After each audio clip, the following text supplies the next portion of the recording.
नमस्कार साथियों, आप सभी का हमारे YouTube चैनल पर हार्दिक स्वागत है। और आज हम करने वाले हैं जो 2018 में एचटेट की परीक्षा हुई थी, उसमें टीजीटी संस्कृत का पेपर हम सोल्व करेंगे और इसमें जितने भी क्वेश्चन आए हैं उन सभी को हम कंप्लीट पूरी डिटेल के साथ देखेंगे। तो देखिए साथियों, सबसे पहला क्वेश्चन है तानि धर्माणि प्रथमान्यासन इति कस्य सूक्तस्य ऋचा अंशो अस्ति, कि यह जो ऋचा का अंश दिया हुआ है यह किस सूक्त का है। पुरुष सूक्त, इंद्र सूक्त, नासधीय सूक्तस्य या विष्णु सूक्तस्य। तो इसका सही आंसर होगा पुरुष सूक्तस्य। अब देखिए इसके आसपास से क्या क्या क्वेश्चन बन सकते हैं। सबसे पहला तो यही कि पुरुष सूक्त कहाँ दिया हुआ है। यह ऋग्वेद में दिया हुआ है और ऋग्वेद में 10वें मंडल का 90वां सूक्त है।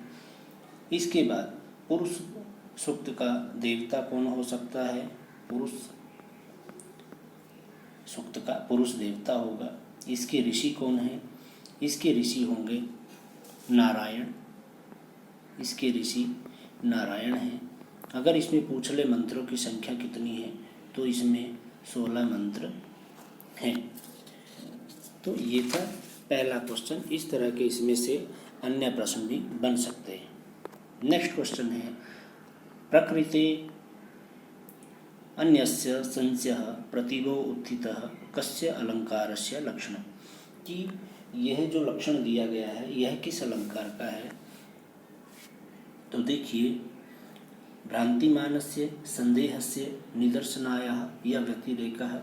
तो इसका सही आंसर होगा संदेहस्य, संदेह अलंकार। कौन सा होगा। संदेह अलंकार इसका सही आंसर होगा। और ये दो प्रकार का होता है। एक में उपमान में भेद बता दिया जाता है और दूसरे में क्या होगा जिसमें उपमेय और उपमान में भेद न बताया जाए, इसमें संदेह होता है। इसी कारण इसका नाम संदेह अलंकार है। इसके बाद है मृच्छकटिकस्य काव्य विधा वर्तते। जो मृच्छकटिकम है वो किस काव्य विधा से संबंधित है। प्रकरण से, नाटक से, भाण से या समकार से। देखिए ये चारों जो हैं ये रूपक के भेद हैं। किसके भेद हैं। रूपक के भेद हैं। और रूपक कितने प्रकार का है। 10 प्रकार का। इसी तरह से एक प्रश्न बनता है उपरूपक। उपरूपक कितने प्रकार के होते हैं। 18 प्रकार के। ये थे इसके आसपास के क्वेश्चन। अब देखिए इसका सही आंसर क्या होगा। इसका सही आंसर होगा प्रकरणम। मृच्छकटिकम क्या है। प्रकरण है। ये किसके द्वारा विरचित है। यह शूद्रक के द्वारा विरचित है। शूद्रक के द्वारा यह विरचित है। अब इसमें कितने अंक हैं। प्रकरण में 10 अंक हैं। प्रकरण में कितने अंक हैं। 10 अंक। अब मृच्छकटिकम का नाम मृच्छकटिकम क्यों पड़ा। ये छठे अंक में मिट्टी की गाड़ी की एक घटना है। मिट्टी की गाड़ी की एक घटना है जिसके आधार पर इसका नामकरण हुआ है। मिट्टी की गाड़ी के कारण। इसके नायक कौन है। मृच्छकटिकम के नायक हैं चारुदत्त। और इसकी नायिका कौन है। इसकी नायिका है वसंत सेना। इसकी नायिका है वसंत सेना। और इनके अलावा आर्यक, सम्माहक और सर्विलक अन्य इसमें करैक्टर आए हुए हैं। और अगर हम इसकी रस की बात करें तो मृच्छकटिकम में श्रृंगार रस है। कौन सा रस है। श्रृंगार रस। नेक्स्ट प्रश्न देखिए। नेक्स्ट प्रश्न है कि एतेषु कः कवि अग्निमित्रम उपाधि लब्धवान, कि अग्निमित्र की उपाधि किसको प्राप्त है। अग्निमित्र की उपाधि किसको प्राप्त है। तो इसका सही आंसर क्या होगा। भास, माघ, भारवी या फिर शूद्रक। तो इसका सही आंसर क्या होगा। इसका सही आंसर होगा भास। इसका सही आंसर क्या होगा भास। अगर भास ने कितने नाटक लिखे। इन्होंने 13 नाटक लिखे हैं। इन्होंने 13 नाटक लिखे हैं। जो कौन कौन से हैं। सबसे पहला है मध्यम व्यायोग। मध्यम व्यायोग एक नाटक है। अभिषेक नाटक है। एक इनका सुप्रसिद्ध है स्वपन वासवदत्तम, जो बहुत ही प्रसिद्ध हुआ है। इसके पश्चात अगर हम इनके अन्य नाटकों की बात करें तो उनमें एक उरुभंग आता है। उरुभंग, यह भी नाटक इनका प्रसिद्ध है। दूतवाक्यम है, दूतवाक्यम, पंचरात्रम, दूतवाक्यम है, पंचरात्रम है, बालचरित, दूत घटोत्कच, कर्णभार, मध्यम व्यायोग, प्रतिमा नाटक, अभिषेक नाटक व अविमारक, और इसके पश्चात है चारुदत्त। ये इनके 13 नाटक प्रसिद्ध हैं। प्रश्न यह भी आ सकता है कि भास ने कितने नाटक लिखे, तो इन्होंने 13 नाटक लिखे।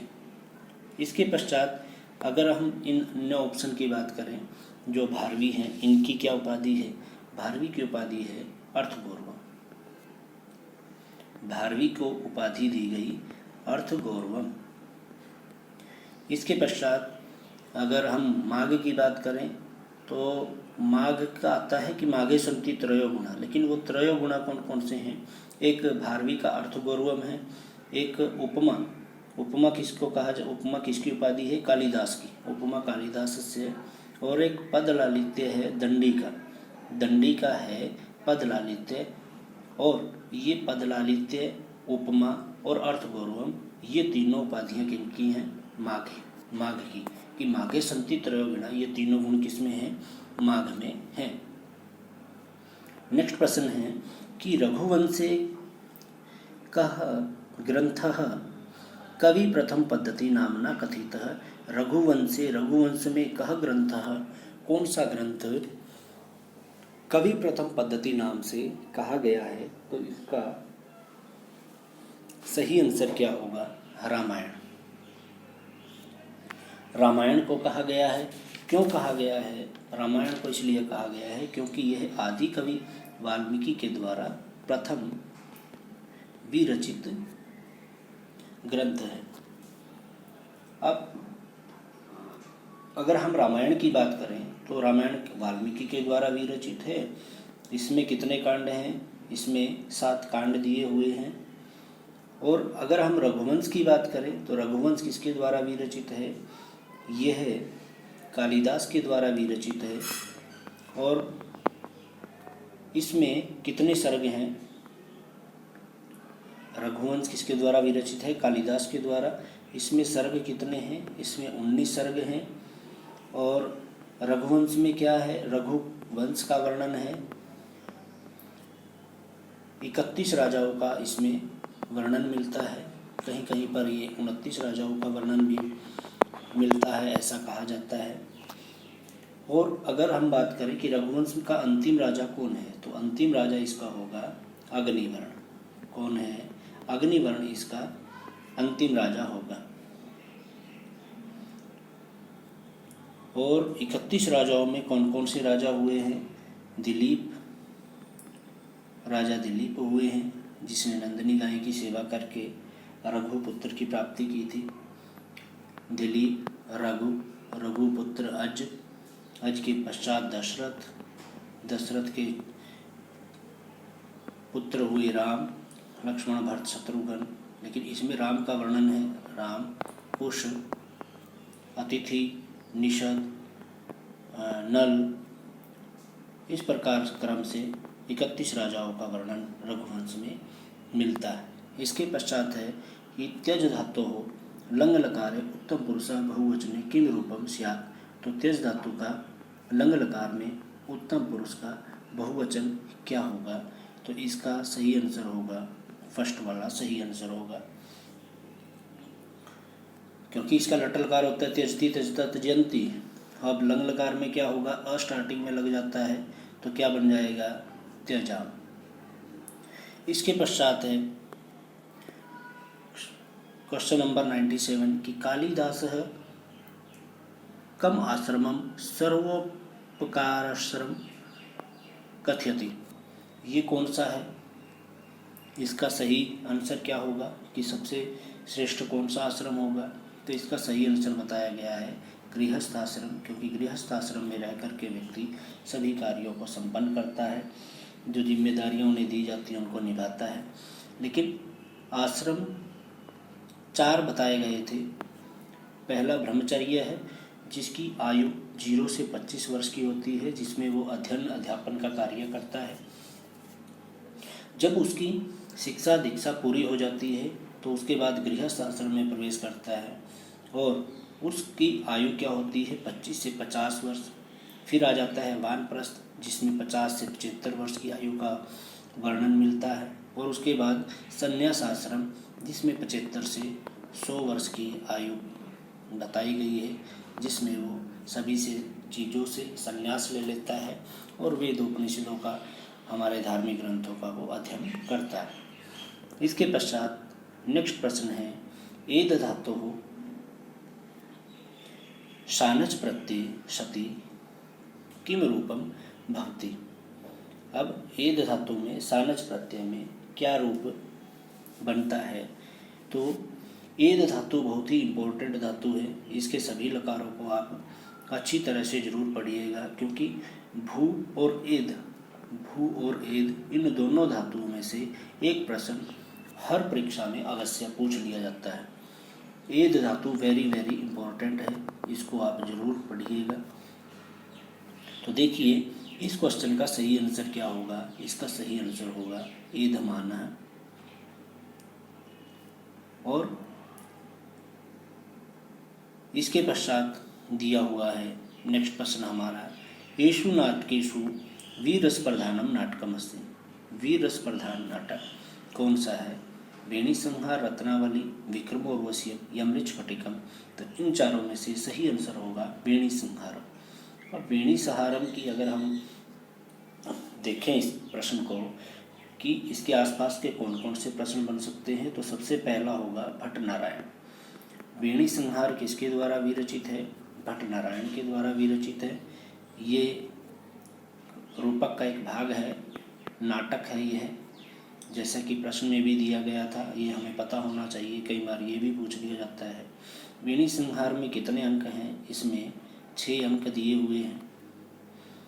रस कौन सा है? इसमें वीर रस है, वीर रस की बात इसमें की गई है।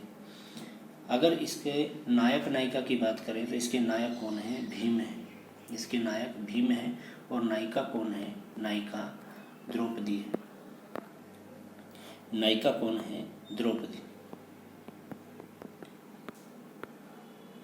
और इसका आदि ग्रंथ, आधार ग्रंथ जो है वो कौन सा है? महाभारत है। जैसा कि हमें इसके भीम और द्रौपदी से हमें पता चल रहा है। और अन्य की अगर हम बात करें कि कौन कौन से इसमें करैक्टर है, वो भीम है, युधिष्ठिर है, द्रौपदी है।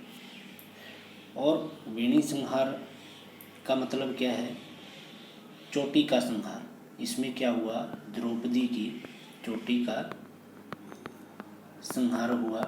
और जब तक द्रौपदी भी बदला नहीं ले लेती है तब तक वो है चोटी नहीं बांधेगी, ऐसा इसमें वो प्रण लेती है। और इसी आधार पर इसका नाम वेणी संहार पड़ा।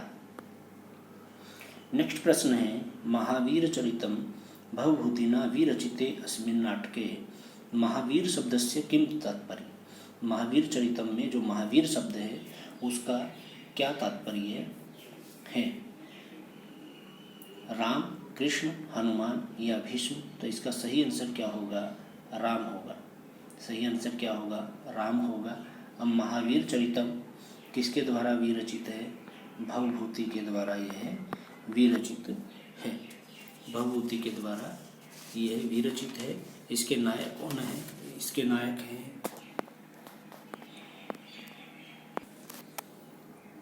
इसके नायक राम हैं।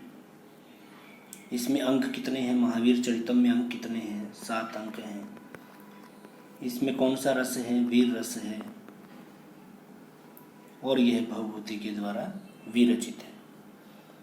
इसके पश्चात नेक्स्ट प्रश्न है कि धिक् इति अव्ययस्य सम्यक् अर्थः स्यात्। कि धिक् इस अव्यय का सही अर्थ क्या होगा? तो इसका सही अर्थ होगा भर्त्सनम। ऑप्शन नंबर 4 इसका सही आंसर होगा। इसके पश्चात नेक्स्ट प्रश्न देखिए, येषु कत्वा प्रत्यांत रूपेषु अशुद्ध विकल्पम अस्ति। अब कत्वा प्रत्यय का प्रयोग किया गया है लेकिन अशुद्ध विकल्पम अस्ति, एक इनमें गलत दिया हुआ है। और प्रश्न इसी तरह के आते हैं जो कि या तो न वाले आंसर आएंगे कि सही नहीं है, क्योंकि इन्हीं क्वेश्चन में हमें बहुत सोच विचार करना पड़ता है। इसलिए हमें जो भी चीज़ पढ़े उसको अच्छी तरह से कंप्लीट लर्न जरूर रखें, क्योंकि नहीं वाला का आंसर हम तभी दे सकते हैं। अब देखिए, अशुद्धम अस्ति, अशुद्ध विकल्प पूछा गया है, तो अशुद्ध विकल्प क्या होगा? पृष्ठवा, गमित्वा, उपित्वा। इसके बाद हित्वा, पित्वा, गृहीत्वा। देखिए सभी में त्वा लगा हुआ है, हमें इसको देखने से पता भी नहीं चलता कि कौन सा सही है कौन सा गलत है। तो इसलिए कत्वा प्रत्यय, ये जितने भी प्रत्यय उनके उदाहरणों को हमें जरूर पढ़ना है। और इसका सही आंसर पहला होगा, पहला आंसर इसका सही होगा, पृष्ठवा, गमित्वा, उपित्वा। नेक्स्ट देखिए, अनुस्वारस्य यही परसुवर्णः, इस सूत्र का उदाहरण है। इस सूत्र का उदाहरण क्या होगा? अनुस्वारस्य यही परसुवर्णः। अब परस्वर्णः किसमें क्या होगा कि जो अनुस्वार के स्थान पर, अनुस्वारस्य, अनुस्वार के ये स्थान पर परस्वर्ण, परस्वर्ण होगा किसके? यही, य परे होने पर, य परे होने पर।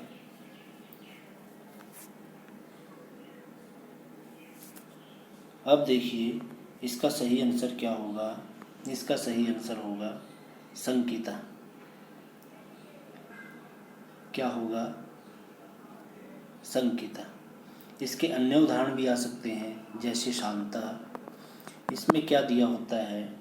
इसमें दिया होता है जो बाद में प्रथम वर्ण है उसका पंचम वर्ण ही अनुस्वार के स्थान पर बन जाता है, परस्वर्ण। जो परे जो वर्ण दिया हुआ है, मान लो त है, साम प्लस त है, अब त दिया हुआ है और यहाँ पर यह अनुस्वार है, तो त का पांचवा इसकी जगह पर बन जाता है। जैसे संकिता में भी ऐसा ही था, अब शांता में भी ऐसा ही है। और अन्य उदाहरण अंकितः, अंकितः में भी ऐसा ही है। गुंजितः और गुम्फितः, ये सभी उदाहरण इसी तरह के हैं, तो इनको भी हमें पढ़ लेना है। नेक्स्ट है, गिरिष्ठा विशेषणम कस्य देवस्य वर्तते। गिरिष्ठा विशेषण किस देवता के लिए, यदि किस देवता का विशेषण है, तो इसका सही आंसर होगा विष्णु। विष्णु के लिए ये विशेषण यूज किए गए हैं। और अन्य विशेषण शब्द भी, जैसे उरुकरम, उरु गाय, ये भी इन्हीं के लिए हैं और बहुत ही प्रसिद्ध भी हैं, उरु गाय। इसी तरह से गिरिष्ठा है। और यह जो विष्णु देवता है, कौन सा स्थानीय देवता है? यह द्विस्थानीय देवता है। और विष्णु देवता के ऋषि का क्या नाम है? दीर्घतमा इनके ऋषि। इसके पश्चात है, चूर धातु लोट लकार से उत्तम पुरुष से बहुवचन रूपम स्यात्, कि चूर धातु का लोट लकार के उत्तम पुरुष और बहुवचन का रूप होगा। तो चूर धातु को आप कंप्लीट जरूर पढ़ लेंगे। और इसका सही आंसर क्या होगा? इसका सही आंसर होगा चोरयामहे। नेक्स्ट प्रश्न है, जायन्ते इत्यस्मिन् पदे, जायन्ते इत्यस्मिन् पदे, जायन्ते इत्यस्मिन् पदे कः धातु वर्तते। जायन्ते जो शब्द है, इसमें कः धातु, कौन सी धातु है? तो इसका सही आंसर होगा जन धातु। जायन्ते मीन्स उत्पन्न होना, उत्पन्न होने अर्थ में जन धातु होती है। तीसरा इसका सही आंसर होगा। नेक्स्ट प्रश्न है, वारी शब्दस्य तृतीयायाः रूपम अस्ति। वारी शब्द का तृतीयाया मतलब तृतीय विभक्ति का रूप होगा। तो तृतीय विभक्ति का देखिए, इसको छांटने का सही तरीका क्या है? आपको इन सभी का नहीं पता, एक मिनट के लिए मान के चलिए आपको इनका नहीं पता है। अब जो वारी भ्याम है, यह तृतीय विभक्ति से शुरू हो जाता है, चतुर्थी में भी आता है और पंचमी के भी द्विवचन में यह आता है। तो एक तो हमने यहीं से ही इसको जान लिया कि इसका सही आंसर क्या होगा, वारिव्य। ठीक है, और वारी शब्द को आपने पढ़ लेना है। नेक्स्ट है अनुप्रासः शब्द साम्यम वैषम्य अपि स्वरस्य यत् इत्यत्र शब्द साम्यम पदेन किम सूच्यते, कि शब्दों की समानता से पद में किसको सूचित किया गया है। तो इसमें क्या है कि अनुप्रासः शब्द साम्य, अनुप्रास में शब्द साम्य, शब्दों की समानता मीन्स स्वरों की समानता, वैषम्य अपि स्वरस्य, इसमें क्या होगा कि व्यंजनों की समानता है। शब्द का मतलब क्या होगा, व्यंजनों की समानता है। और वैषम्य अपि स्वरस्य यत्, और स्वर की विषमता, स्वरों की विषमता होने पर भी अगर व्यंजनों की समानता हो तो वहाँ पर कौन सा अलंकार होगा, अनुप्रास अलंकार होगा। एक तो अनुप्रास का यह अनुप्रास अलंकार का आपका लक्षण है, इसको पूरा याद कर लेंगे। और उसके बाद शब्द साम्यम में किसको सूचित किया गया है, व्यंजन साम्यम को सूचित किया गया है। चौथा इसका सही आंसर होगा। नेक्स्ट प्रश्न है अधोलिखितेषु कस्मिन् पदे विशेषणो उभय कर्मधारीय नास्ति, विशेषण उभय पद कर्मधारीय नहीं है। तो देखिए कृताकृतम, चराचरम, रक्त कृष्णः, कृष्ण सर्पः, या इसने कहा कि विशेषण उभय पद कर्मधारीय नहीं है, तो इसका सही आंसर क्या होगा, कृष्ण सर्पः। यह तो है ही है विशेषण का। इसके बाद है 109 110वां क्वेश्चन है नैनम छिदन्ति शास्त्राणि नैनम दहति पावकः पंक्तिरियं किम उद्देश्य कम उद्देश्य उदीरिता। देखिए बहुत पहले से हम 7वीं 8वीं कक्षा से जब गीता के श्लोक आने शुरू हो जाते हैं उसी समय से हम इसको पढ़ते आ रहे हैं। इसका सही आंसर होगा आत्मानम। यह है आत्मा के बारे में। नैनम छिदन्ति शास्त्राणि, जिसको शस्त्र भी तोड़ नहीं सकते हैं, अलग नहीं कर सकते हैं। नैनम दहति पावकः, और आग भी जिसको नहीं जला सकती है, वो किसके बारे में कहा, ये आत्मानम, आत्मा के बारे में। अब देखिए यह लिया कहाँ से गया है, यह लिया गया है श्रीमद् भगवद गीता से। और गीता किसके द्वारा विरचित है, वेद व्यास के द्वारा, क्योंकि गीता को महाभारत से लिया गया है। कहाँ से लिया है, महाभारत से। और महाभारत किसके द्वारा विरचित है, वेद व्यास के द्वारा विरचित है। और वेद व्यास का सही नाम क्या है, कृष्ण द्वैपायन है। लेकिन इनको वेद व्यास क्यों कहा जाता है, क्योंकि इन्होंने वेदों का विभाजन किया था। वेदों का क्या किया था, विभाजन। और श्रीमद् भगवद गीता में कितने अध्याय हैं, इसमें 18 अध्याय हैं। और यह महाभारत के किस पर्व से ली गई है, भीष्म पर्व से ली गई है। प्रश्न किसी भी तरह से आ सकता है, तो आपको हर प्रश्न के आसपास का जरूर पढ़ लेना है ताकि आपका आंसर गलत ना हो। भीष्म पर्व से लिया गया है। और भीष्म पर्व के किस अध्याय से, 23 से 40वें अध्याय तक। ठीक है, और ये 23 से 40वें अध्याय तक कितने अध्याय बन जाते हैं, 18। तो इस प्रकार गीता में कितने अध्याय हैं, 18 अध्याय हैं। इसके पश्चात नेक्स्ट प्रश्न होगा हमारा 111 एतेषु गयः प्रत्यायन्तेषु शब्देषु कस्मिन् विकल्पे सर्वे शब्दाः शुद्धाः न सन्ति। अब घय प्रत्यांत शब्दों में किस विकल्प में सभी शब्द शुद्ध नहीं है। देखिए हमने आपको पहले ही बोला था कि जो नकारात्मक न वाले शब्द आपके प्रश्न हैं वो ज़्यादा पूछे गए हैं। और आता भी ऐसा ही है क्योंकि आपको प्रश्नों को पढ़ने की ज़रूरत भी होगी। फिर अगर यहाँ पर नहीं न दिया हो, शुद्ध पूछ ले, तो आप सिर्फ शुद्ध को देखोगे कौन सा है और उस पर टिक लगा दोगे, आसान हो जाता है। लेकिन हमारे लिए प्रश्न टफ बनाए जाते हैं। तो देखिए इसका सही आंसर क्या होगा, शुद्ध नहीं है घय प्रत्यय का। तो इसका सही आंसर होगा वेदः शामः कोपः, दूसरा इसका सही आंसर होगा। नेक्स्ट प्रश्न है मनुस्मृत्यानुसारम विवाह कति भेदाः सन्ति। मनुस्मृति के अनुसार विवाह के कितने भेद हैं। तो इसका सही आंसर होगा चत्वारः अष्टः सप्त नव अष्ट। 8 प्रकार के विवाहों का वर्णन मनुस्मृति में मिलता है। और मनुस्मृति किसके द्वारा विरचित है? मनु के द्वारा विरचित है। और मनु को किसका पुत्र कहा गया है? ब्रह्मा का पुत्र कहा गया है। इसके पश्चात है वाक्कलह। वाक्कलह इत्यस्य पदस्य लौकिक विग्रह। अब वाक्कलह जो समासिक पद है, समस्त पद है, इसका लौकिक विग्रह क्या होगा? वाचिकलह, वाचिकलह, वाचाकलह। तो इसका सही आंसर होगा वाचाकलह। तीसरा इसका सही आंसर होगा वाचाकलह। यह इसका लौकिक विग्रह बनेगा। इसके पश्चात है क्वेश्चन नंबर 114, अकथितम च सूत्रस्य उदाहरणम नास्ति। फिर वही आ गया नास्ति। अब अकथितम च में 16 धातुएं आती हैं। उन 16 धातुओं को आप सभी ने याद करना है और यह आपके लिए वेरी वेरी इम्पोर्टेंट है। इन 16 धातुओं में से एक उदाहरण हर परीक्षा में, चाहे आप एचटेट दो, सीटेट दो, डीएसएस भी दो, नेट भी दो, तब भी इन सभी में से एक प्रश्न अवश्य आता ही आता है। वो 16 धातुएं आपने याद करनी है। उनमें से कुछ धातुएं हैं दुह, दुह, याच, मैं लिख देता हूँ, दुह, दुह, याच, पच, दंड, पच, दंड, रुधि, रुधि, ची, ब्रू, शास, जी, मथ, मुष। इस प्रकार से ये 16 धातुएं हैं और उनके उदाहरण। अब देखिए कि अकथितम च का उदाहरण नहीं है।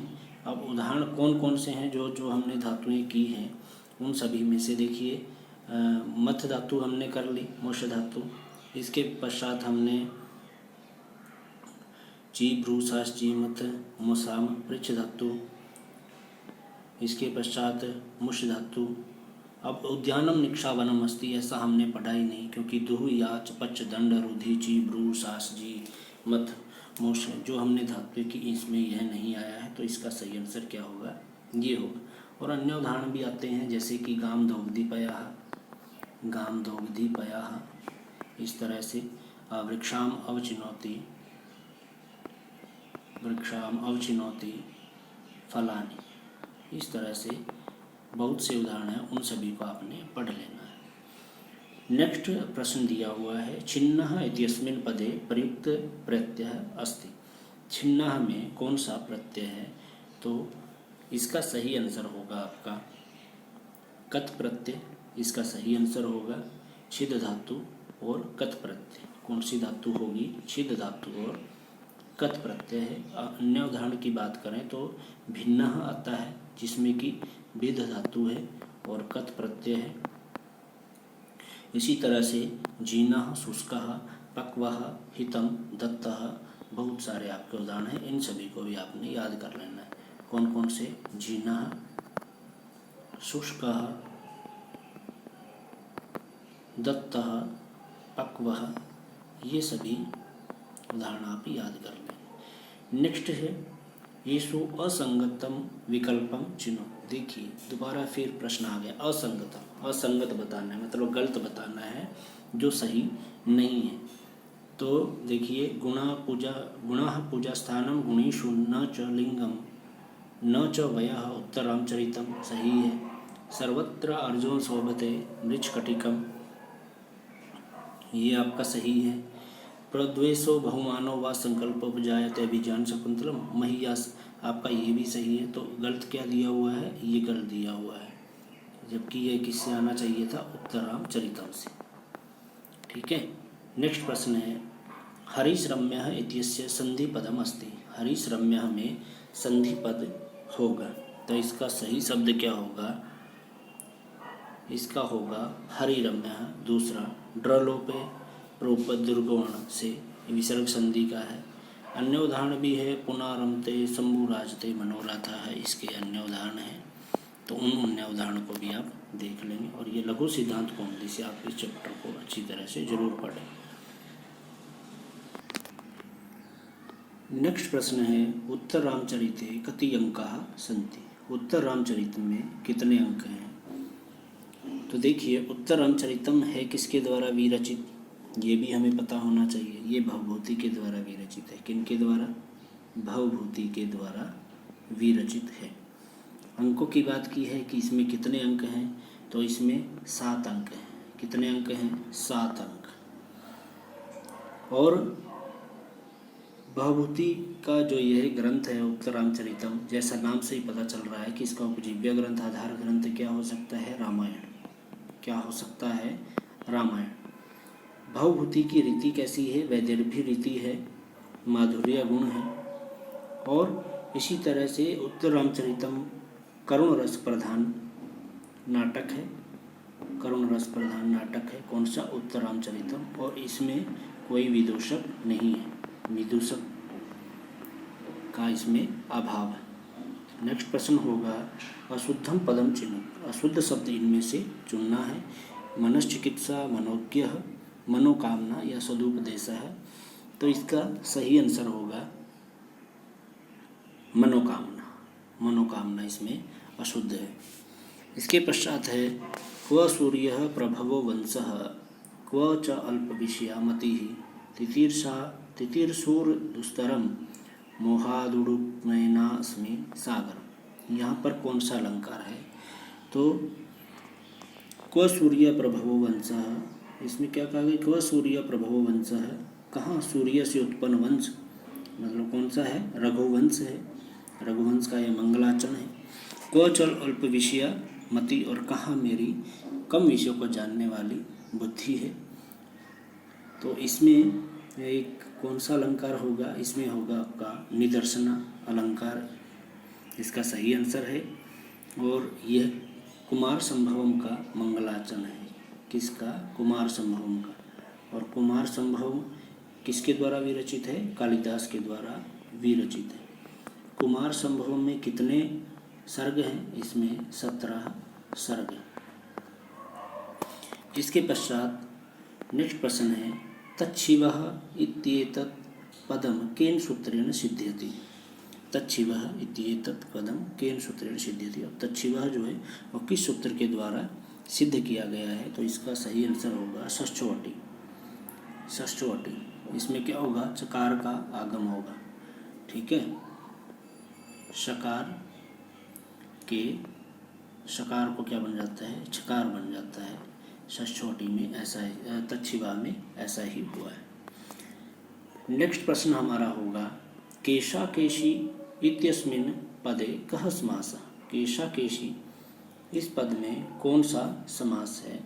तो इसका सही आंसर होगा केशा केशी बहुव्रीहि, इसका सही आंसर होगा। और बहुव्रीहि में कौन सा पद प्रधान होता है? कोई अन्य पद ही प्रधान होता है। न पूर्व पद प्रधान होता है, न उत्तर पद प्रधान होता है।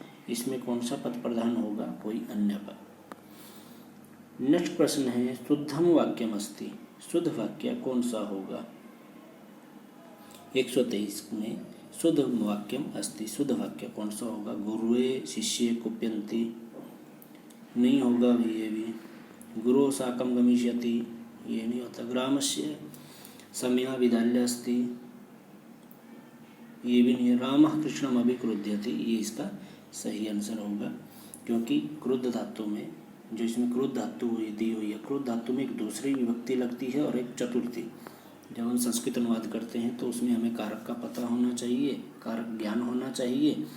और एक क्रुद्ध धातु के साथ दूसरी और चतुर्थी विभक्ति लगती है।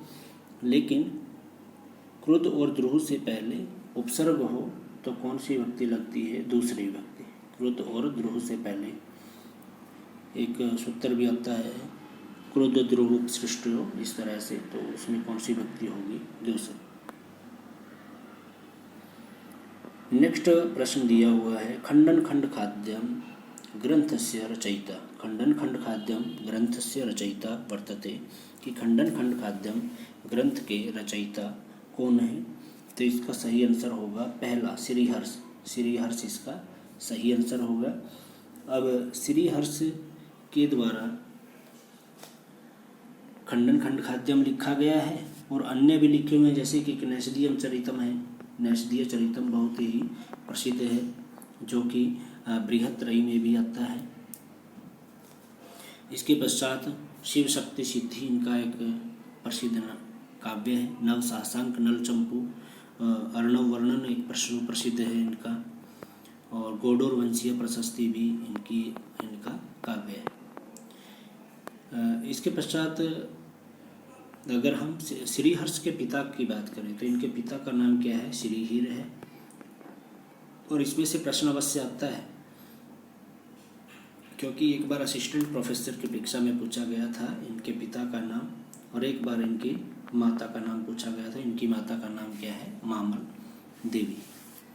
और इनके बारे में एक उक्ति सुप्रसिद्ध है, उदिते नेषदीये काव्यम क्व माघः। ये किसके बारे में? क्व माघः क्व च भारवी, ये किसके बारे में कहा गई है? ये श्रीहर्ष के बारे में कही गई है। नेक्स्ट प्रश्न है, चेतोनलम काम्यते मदीयम नेषदीय चरितम महाकाव्यम अस्मिन् वाक्ये अलंकार। देखिए नेषदीयम चरितम से ही पूछ लिया, जो कि इन्हीं का श्रीहर्ष का ही था। तो इसमें कौन सा अलंकार होगा? देखिए इसका सही आंसर क्या होगा।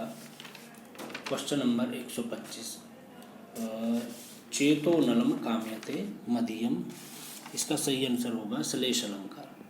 श्लेष अलंकार का अगर हम लक्षण की बात करें तो इसका लक्षण होगा पदैरने कार्थ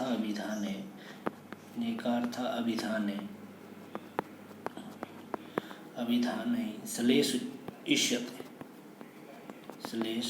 इष्यते, यह इसका लक्षण है। इसमें क्या होता है? इसमें एक पद में ही अनेक अर्थों का कथन कर दिया जाता है। जब एक शब्द होता है और उसके अर्थ अनेक सारे होते हैं। नेक्स्ट प्रश्न हमारा होगा, कामात् क्रोधो अभिजायते, कि काम से क्रोध उत्पन्न होता है। एतद् वाक्यम कस्य सूत्रस्य उदाहरणं भवितुं शक्नोति, किसका यह उदाहरण हो सकता है? अब देखिए कि काम से क्रोध उत्पन्न होता है। उत्पन्न होने के अर्थ में होता है सूत्र जनिकृतु प्रकृति ही, अपादान कारक, जन धातु अपादान कारक होता है। तो इसका सही आंसर होगा जनिकृतु प्रकृति। नेक्स्ट प्रश्न है, एको रसः करुण एव निमित्त भेदात्, एको रसः करुण एव निमित्त भेदात् ऐसा उक्ति कुत्र प्राप्यते। अब थोड़ी देर पहले ही हम बात कर रहे थे करुण रस की, तो ये एक रस करुण रस एकमात्र किसमें प्राप्त होता है? तो इसका सही आंसर होगा उत्तर रामचरित। उत्तम रामचरित किसके द्वारा विरचित है? भवभूति के द्वारा यह विरचित है, और यह करुण रस प्रधान है। और यह उक्ति कहाँ पर है? यह तीसरे अंक में है। यह भी प्रश्न पूछ लिया जाता है कि किस अंक में यह उक्ति है, क्योंकि प्रश्न को भी घुमा फिरा कर पूछ सकता है। तो तृतीय अंक है, तृतीय अंक से ये ली गई है। इसमें कितने अंक हैं? उत्तर रामचरितम में 7 अंक हैं। कितने अंक दिए गए हैं? 7 अंक। अगर 7 अंकों में से भी कोई क्वेश्चन पूछ ले तो पहला होगा चित्र दर्शनम, दूसरा पंचवटी, तीसरा होगा छायांक, चौथा होगा आपका कौशल्याजनक योग, पांचवा होगा कुमार विक्रम, और छठा होगा कुमार प्रत्याभिजानम,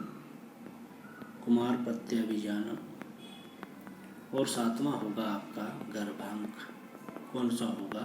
गर्भांक। तो इस प्रकार से ये 7 अंक उत्तर रामचरितम में है। इसके पश्चात है कारक प्रतिपादिका अर्थ व्यतिरिक्त स्वस्वामी भावादि संबंधेषु का विभक्ति आयाति। तो इनके संबंध में कौन सी विभक्ति आती है? तो इसका सही आंसर होगा षष्ठी। स्वस्वामी भाव में कौन सी विभक्ति आती है?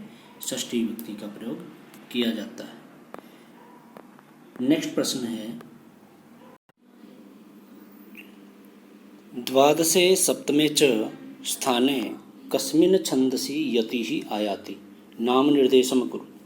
इसमें क्या कहा कि द्वादशे सप्तमे स्थाने, मतलब कि 12वें स्थान पर और 7वें स्थान पर कस्मिन् छंदसि यति आती है। यति मीन्स एक ठहराव आता है। नाम निर्देशम कुरुत, ऐसा किस छंद में होता है उसका नाम हमें बताना है। तो कौन कौन से ऑप्शन दिए हुए हैं। सबसे पहले है शार्दूल विक्रीडितम, शिखरणी, मंदाक्रांता, शालिनी। तो इसका सही आंसर होगा पहला शार्दूल विक्रीडितम, क्योंकि इसमें 19 वर्ण होते हैं और इसमें पहले 12वें स्थान पर और फिर 7वें स्थान पर यति आती है। इस छंद का लक्षण देख लेते हैं। लक्षण होगा सूर्यास्वैर यदि, सूर्या अस्वैर यदि,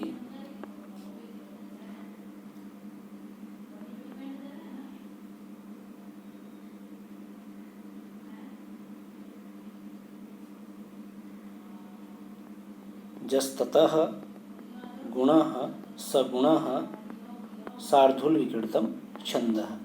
इसने क्या कहा, सूर्य स्वैर यदि, सूर्य कितने हैं 12 सूर्य और अस्वई ही 7, तो पहले 12वें पर यति आती है और फिर 7वें वर्ण पर यति आती है, वहाँ पर कौन सा छंद होगा, शार्दूल विक्रीडितम छंद होगा। छंद से एक प्रश्न अवश्य आता है, इसके लिए हमने एक स्पेशल वीडियो बना रखा है, आप प्लेलिस्ट में जा कर के उस वीडियो को देख सकते हैं। दूसरा इसमें अन्य जो छंद दिया हुआ है वह है शिखरणी। शिखरणी के अगर लक्षण की बात करें तो इसका लक्षण होगा रसैः रुद्रैः छिन्न यमन सबलागः, रसैः रुद्रैः छिन्न यमन सबलागः, यमन शभनलागः शिखरणी। अब रसई रुद्रई छिन्न, रस और रुद्र, इससे भी हमें पता चल जाता है कि इसमें 6 रस और 11 रुद्र यहाँ पर यति आती है और इसीलिए शिखरणी में छंद कितने होंगे 6 और 11 17 वर्ण होंगे शिखरणी में। इसके पश्चात है मंदाक्रांता छंद।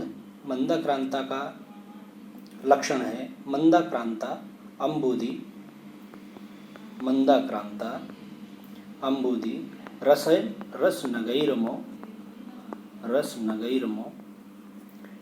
भनौ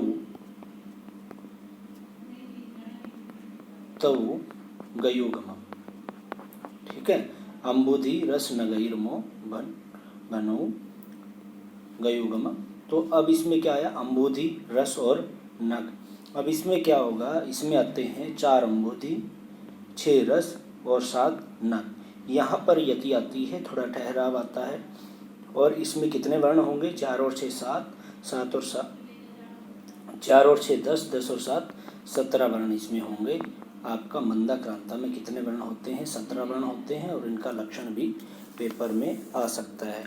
और लास्ट दिया हुआ है शालिनी। शालिनी में जो है 11 वर्ण होते हैं। शालिनी में कितने वर्ण होते हैं 11 वर्ण होते हैं।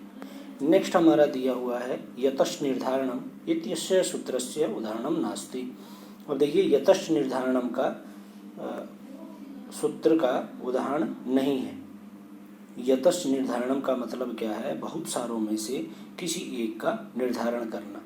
तो सबसे पहले क्या है, छात्रेषु विनयः पटुः, कि सभी छात्रों में विनय पटु है, ये भी सही है। क्रीडसु बालकेषु निद्राम कृतवान, इसको फिलहाल छोड़ देते हैं। गोषु कृष्णः बहुक्षीरा, ये भी सही है। प्राणीषु मानव श्रेष्ठ, ये भी सही है कि प्राणियों में मानव श्रेष्ठ है। तो इसका आंसर होगा नास्ति। नास्ति के लिए इसका सही आंसर क्या होगा, क्वेश्चन का दूसरा इसका सही आंसर होगा। इसके बाद है निम्नलिखितेषु वर्णेषु ईषत् सपृष्टः वर्णः चेतव्यः। इन वर्णों में नीचे लिखे गए वर्णों में ईषत् सपृष्ट वर्ण कौन से हैं। तो देखिए ये ईषत् सपृष्ट किस में आता है, आभ्यंतर प्रतन। ये 2 तरह के होते हैं, एक आभ्यंतर प्रतन होता है और दूसरा होता है आपका बाह्य प्रतन। अब जो आभ्यंतर प्रतन है वह 5 प्रकार का है। कितने प्रकार का, 5 प्रकार का। एक आता है सपृष्ट जिसमें कि स्पर्श व्यंजन होते हैं। दूसरा आता है ईषत् सपृष्ट जो कि अभी पूछा गया है। ईषत् सपृष्ट जैसा कि प्रश्न में पूछा भी गया है, तो ईषत् सपृष्ट में आते हैं अंतस्थ। अब अंतस्थ वर्ण कौन से हैं, अंतस्थ वर्ण होंगे य र ल व, ये इसका सही आंसर होगा। अब हम अभ्यंतर प्रश्न की बात कर रहे थे, उसमें तीसरा आता है विवृत, क्योंकि आसपास से भी प्रश्न आ सकता है, तो जहाँ से प्रश्न पूछा गया उसकी डिटेल आप थोड़ा पढ़ लें। विवृत में आपके सभी स्वर आते हैं। इसके बाद आता है ईषद विवृत। ईषद विवृत आता है जिसमें कि आपके ऊष्म वर्ण आते हैं, और पांचवा होता है समृत, जिसमें और आपका ह्रस्व आकार आता है। और अगर हम बाह्य प्रत्ययों की बात करें, बाह्य प्रत्यय कितने हैं? बाह्य प्रत्यय कितने हैं? बाह्य प्रत्यय हैं आपके 11, जिसमें विवार, सम्मार, सम्मार, नाद, अघोष, घोष, श्वास, श्वास, अलप्राण, महाप्राण, उदात्त, अनुदात्त और स्वरित, ये आपके इस प्रकार से आपके ये बाह्य प्रत्यय के 11 भेद होते हैं। नेक्स्ट प्रश्न है आपका 132, जिसमें कहा गया है अहम नित्यम वेदः पठामि इत्यस्य कर्मवाच्यम अस्ति, कि यहाँ पर कर्मवाच्य क्या है? तो कर्मवाच्य होगा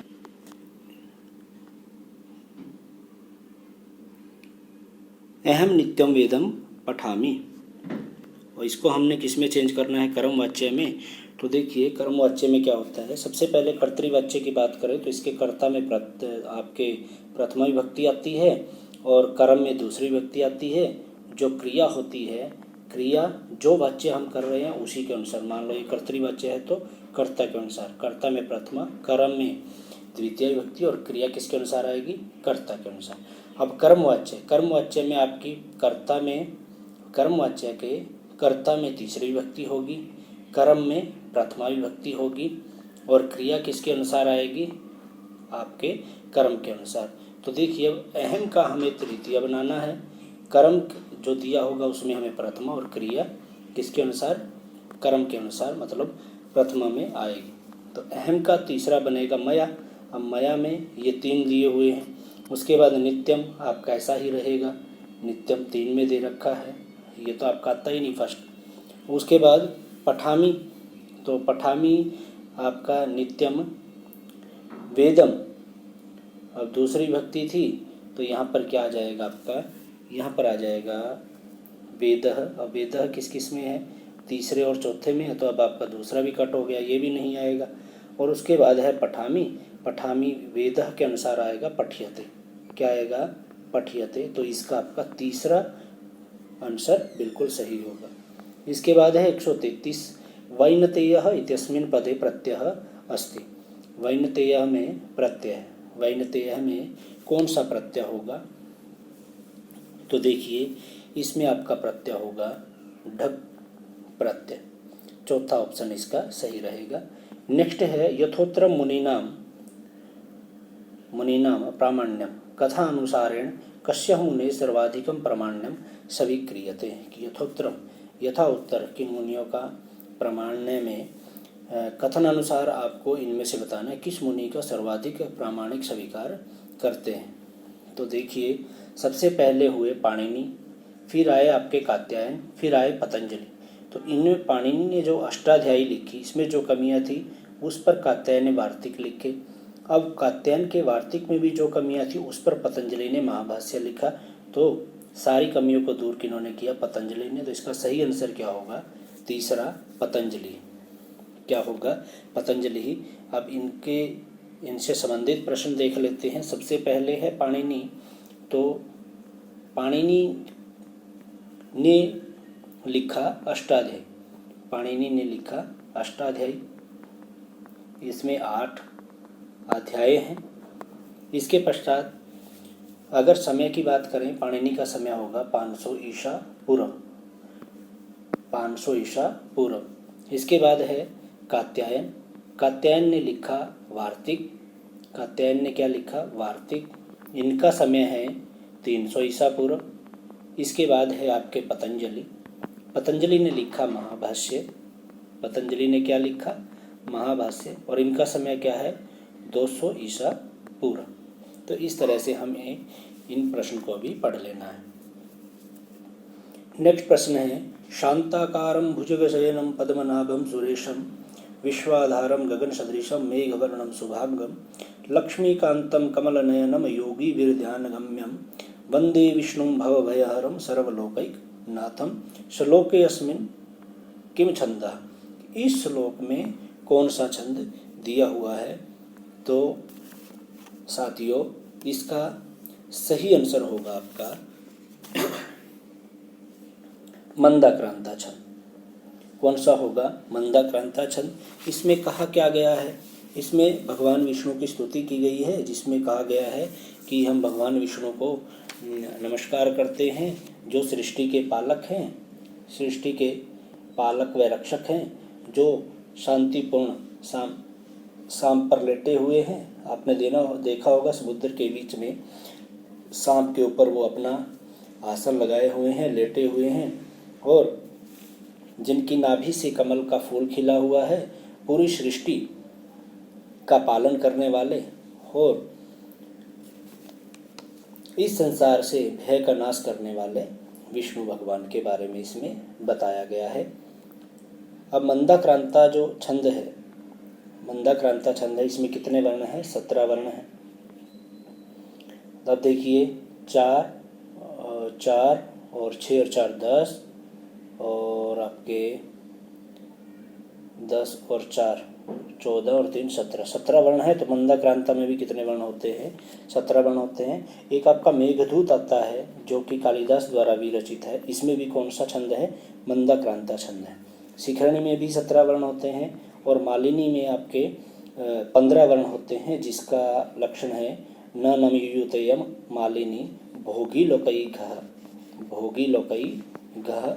अब इसमें क्या है? 8 भोग हैं, 7 लोक है, मतलब 8वें वर्ण के बाद 7वें वर्ण के बाद इसमें यति आती है, और दोनों को अगर हम जोड़े तो इसमें कितने वर्ण होंगे? 15 वर्ण होते हैं। इसके बाद नेक्स्ट प्रश्न है झलाम जशवंते सूत्रस्य उदाहरणम अस्ति। मतलब इसमें झलो को क्या हो जाता है? जस आदेश हो जाता है, झलो को जस आदेश हो जाता है। तो इसका सही आंसर क्या होगा? इसका सही आंसर होगा वागीशः। नेक्स्ट प्रश्न है तेन त्यक्तेन भुंजिता ऐसा सुक्ति मूलतः कस्मात् उद्धृता अस्ति।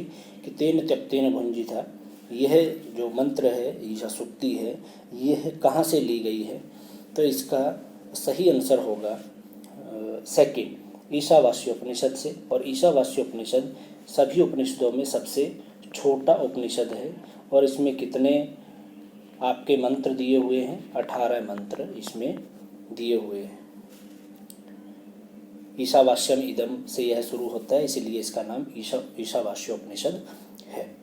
नेक्स्ट प्रश्न है माहेश्वर सूत्रेषु अंतिमस्य वर्णस्य का संज्ञा भवति। कि माहेश्वर सूत्रों में अंतिम वर्ण की कौन सी संज्ञा होती है? तो इसका सही आंसर होगा इत संज्ञा। हलंत्यम से इसकी हलंत्यम से क्या होगा? इत संज्ञा होती है। अब माहेश्वर सूत्रों की संख्या कितनी है? 14 हैं, और प्रत्याहार सूत्र कितने हैं? 44 प्रत्याहार सूत्र मिलते हैं। इसके पश्चात है नेक्स्ट प्रश्न धातु सूत्र गणों अणादि तेषां का संज्ञा भवति। तो इसका सही आंसर होगा आपका उपदेश संज्ञा इसमें होती है।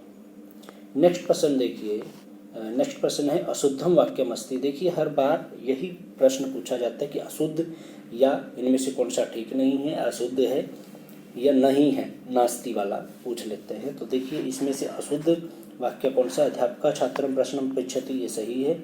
यथा बीजे तथा फलम, यथा बीजम तथा फलम ये हो सकता था, लेकिन इसलिए ये गलत है। आत्मानं न प्रशंसति महापुरुषः अपूर्वो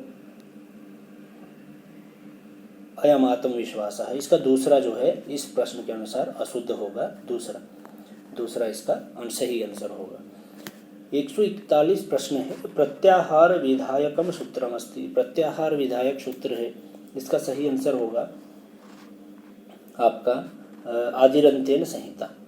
इससे क्या होगा? प्रत्याहार विधायक सूत्र यही होता है, जिससे आदि से अंत तक की क्या होगी? संहिता संज्ञा होगी। सुप्तिगंतम पद से पद संज्ञा होगी। वृद्धि रेचि आपका वृद्धि करता है। अचोन्त्यादि टी से अंतिम अच की टी संज्ञा होती है। नेक्स्ट प्रश्न है प्रस्थान त्रयाम न गण्यते, प्रस्थान त्रय में नहीं गिना जाता है। श्रीमद् भगवद गीता, ब्रह्मसूत्र, उपनिषद या सामवेद। देखिए इसका बिल्कुल सही आंसर होगा सामवेद है। आप सभी को पता है कि सामवेद तो एक वेद है और ये तीनों क्या होंगे, प्रस्थान त्रय। तो सामवेद है इसका सही आंसर होगा। वेद कितने हैं हमारे, 4 वेद हैं, ऋग्वेद, यजुर्वेद, सामवेद और अथर्ववेद। और सामवेद में किसके बारे में बताया गया है, सामगान के बारे में बताया गया है।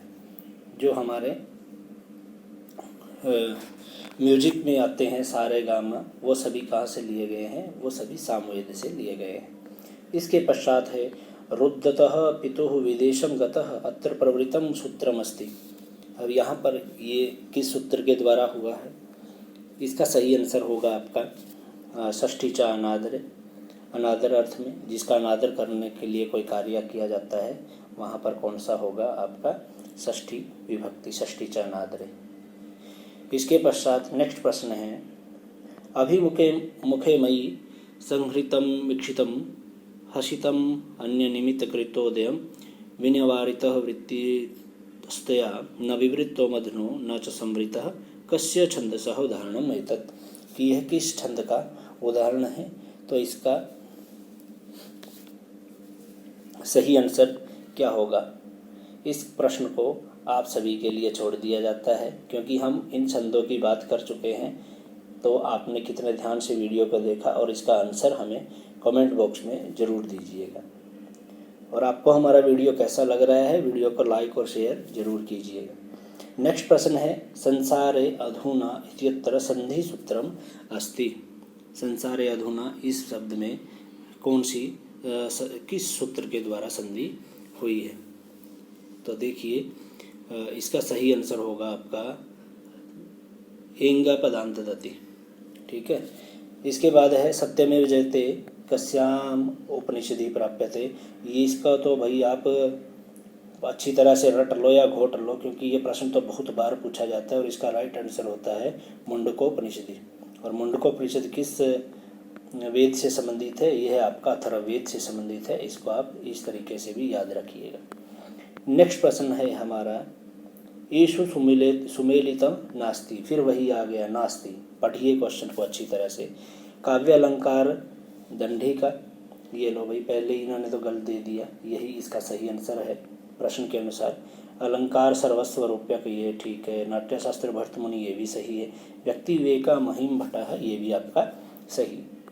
नेक्स्ट प्रश्न है वसंती ही प्रेमिणी गुणा न वस्तुनि ऐसा सूक्ति कस्मिन् ग्रंथे आयाति। यह सूक्ति किस ग्रंथ में आती है, तो ये आती है आपकी किराता अर्जुनियम में, जो कि भारवी के द्वारा विरचित है। गुण प्रेम में होता है, वस्तु में नहीं। इस प्रकार इसका अर्थ होता है। नेक्स्ट प्रश्न है पाणिनीय शिक्षायाम वर्णानाम कति उच्चारण स्थानानि सन्ति। पाणिनीय शिक्षा के वर्णों के कितने उच्चारण स्थान है, तो इसका राइट आंसर होगा आपका 8। चौथा इसका बिल्कुल सही आंसर होगा। और अंतिम प्रश्न 150वां अंतिम प्रश्न है। साथियों आपको हमारा वीडियो कैसा लग रहा है हमें कमेंट बॉक्स में ज़रूर बताइएगा और वीडियो को ज़्यादा से ज़्यादा शेयर कीजिए। और नेक्स्ट वीडियो जो भी हम अपलोड करते हैं उसको पाने के लिए बेल आइकन को जरूर दबाएं। देखिए अंतिम प्रश्न आपका येषु कस्य वर्णस्य आहत्य 18 भेदः न भवन्ति।